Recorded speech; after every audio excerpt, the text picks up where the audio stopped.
Hello, UCAR. Peter Christensen here, coming to you from the CEO's desk. I want to talk to you a little bit about compensation for the agents in a real estate transaction, and particularly focused on buyers' compensation.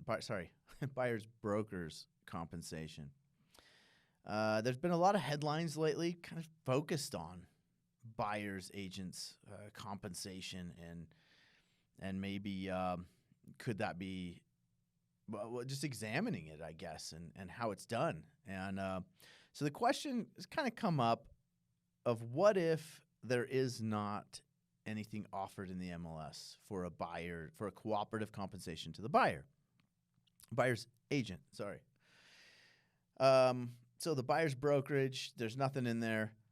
All right, what happens now? Well, this is nothing new, right? There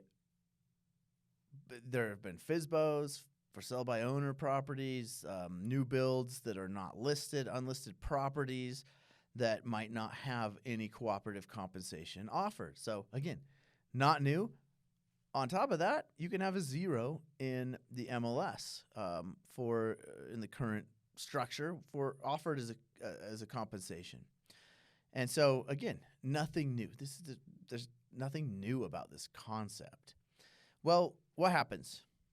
Well, you should have a pre-arranged compensation amount for the buyer's brokerage in the buyer-broker agreement. So it's already there. So it's been there for ages. We require those in Utah, that you have a buyer-broker agreement in place. Not required to have any compensation in it, but there's required to be an agency agreement in place. And there is where you would negotiate with the buyer what fee would be charged by the buyer's brokerage for their services.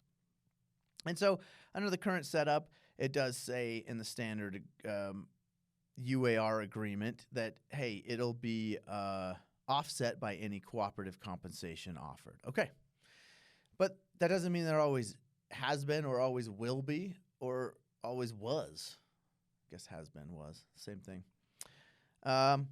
So how do you deal with it? Well, again, it's already agreed to what the buyer's agent will get in the buyer-broker agreement. And so it just reverts back to that and says, buyer, here's what you will owe. This should not be a surprise to the buyer because it's in the agreement that they've negotiated and signed and agreed to the terms of. So again, not a surprise, should have been discussed, should have been agreed upon. Buyer should know, okay, if there is not anything else that will alleviate that obligation, then that's what I owe. So then buyer has a couple options. Buyer can just pay it, right? Okay. It's part of the fee for purchasing this piece of property, this home, this real estate. Here's what I'll pay. I agreed upon it already, not a surprise, and there we go. Or the buyer can negotiate with the seller, right? The buyer could say, hey, I've got this cost, just like any other cost I'm going to incur on a real estate transaction, and I would like you seller, I'm asking, right? It's part of my offer. Would you be willing to pay some of this money that I'm going to owe as part of this transaction? Just like you would a warranty, any sort of concession that you negotiate. And so those are really kind of the two options the buyer has. And again, the more information, the more transparent.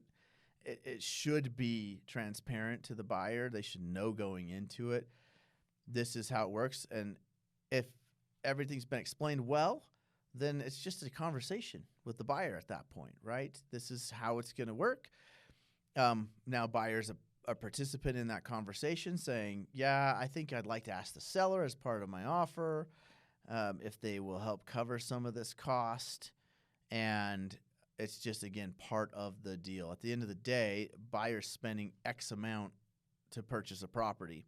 And that includes any fees, anything the lender's asking for, any repairs they need to make, any inspections they need to do, appraisals, all that. Those are just part of a transaction, and they're free to ask the seller to pay for any of that, including something they may owe to their buyer's brokerage, who's helping them out and providing a service for them, helping them through this transaction, helping them understand all the details and keep them out of trouble in a transaction. So there's a fee for that. They can negotiate it. They can pay it themselves. And hopefully that helps.